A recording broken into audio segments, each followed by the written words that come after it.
watching CNN last night, and I got to tell you, sometimes even watching CNN is unbearable for a lot of different reasons. They had this guy, Bruce Blakeman, on, and they started talking about the Zelensky-Donald Trump press conference that took place on Friday. And Bruce Blakeman is a right-wing idiot who occasionally shows up on CNN. And like many others on the far right, he started to attack Zelensky and called him a thug live on CNN. Have a listen to this. The fact that Putin might benefit from it, I don't think that's going to be the case, because I think, first of all, the EU nations are going to step in. They're going to fill the void. And I think at some point, Zelensky has to have an end game. If he thinks he's going to defeat Russia, he's delusional. His end game has to be to get to the table, get the best deal he can make. And that would start with a ceasefire and not going to the White House dressed like a schlub. I mean, we're back to this again. Well, you know what? When you go to see your banker, you don't wear, the United States is a banker, but is what you're saying. But he came to Congress wearing the same thing. Churchill would come to the United States wearing essentially military fatigues. I mean, this is nothing new. It's just only become an issue now for some reason. Well, I think it was that and the whole demeanor. He was disrespectful. When using a private sector analogy, when you go to your banker, you put on your best suit, you act respectful, you act grateful, you don't act like a thug. And that's exactly what Zelensky like a thug. Wow. He is a man. Act like a thug. He actually said that on national television. And sadly, there are a lot of right-wingers out there that feel the same way. First of all, what did Zelensky do? He showed up. He showed respect to the president and the vice president. They were having a conversation, and it was J.D. Vance and Donald Trump that were clearly the aggressors.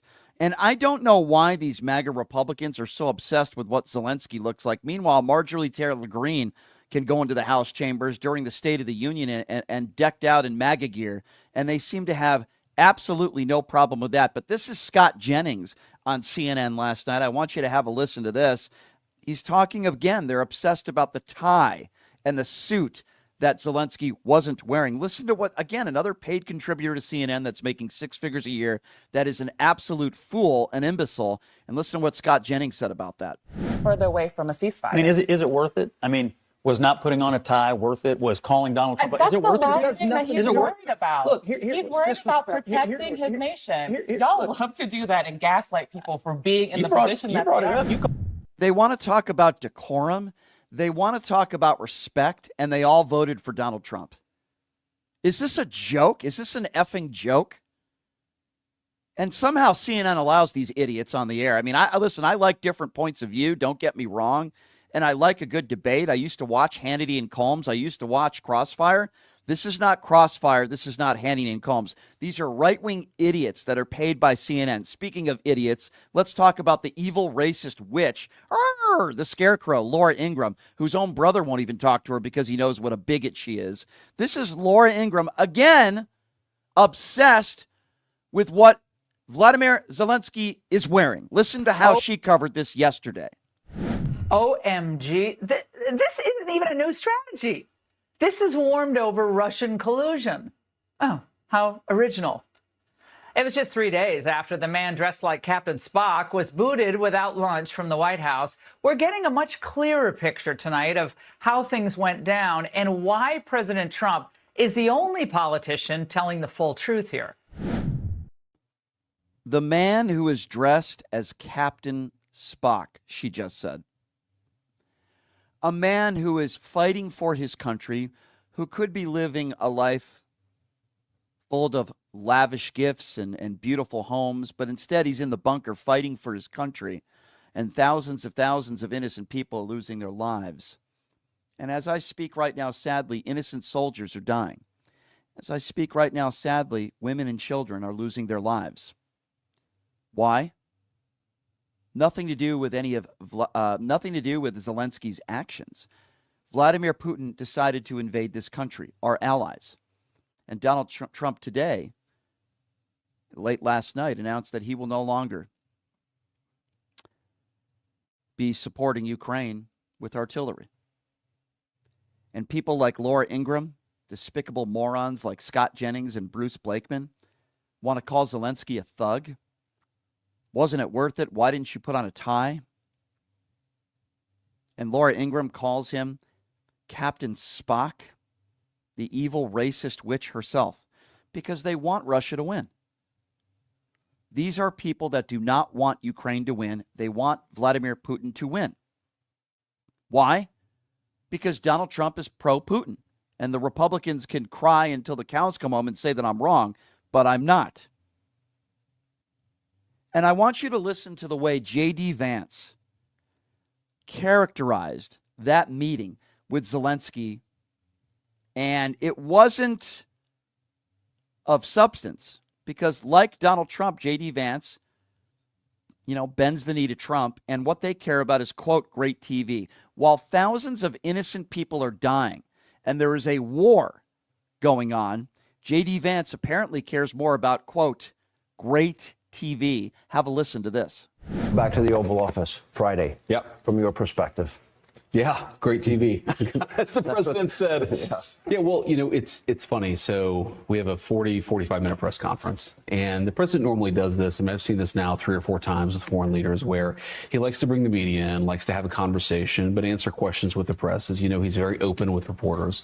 And what I noticed is that for the first 25, 30 or so minutes, he tried to sort of bend over backwards to be gracious and kind to Zelensky, even when Zelensky was kind of needling him, even when Zelensky was saying things that I thought were untrue. The president just tried to be diplomatic, right? I think that's his natural instinct in that situation.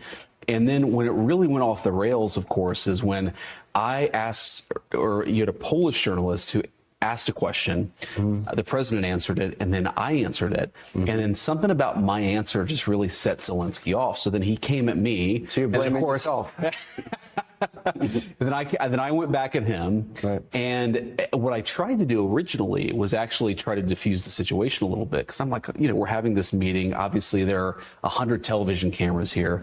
Let's try to have this conversation in private.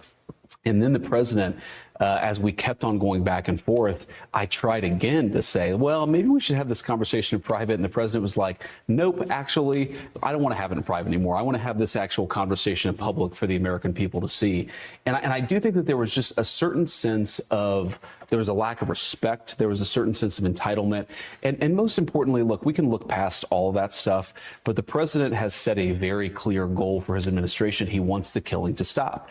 And I think that it's very important that President Zelensky and, of course, President Putin, too, they've both got to come to the negotiating table. And that's ultimately where things broke apart. I really don't care what President Zelensky says about me or anybody else, but he showed a clear unwillingness to engage in the peace process that President Trump has said is the policy of the American people and of their president. That's the real breakdown, is I think Zelensky wasn't yet there. And I think, frankly, now still isn't there. But I think he'll get there eventually. He has to.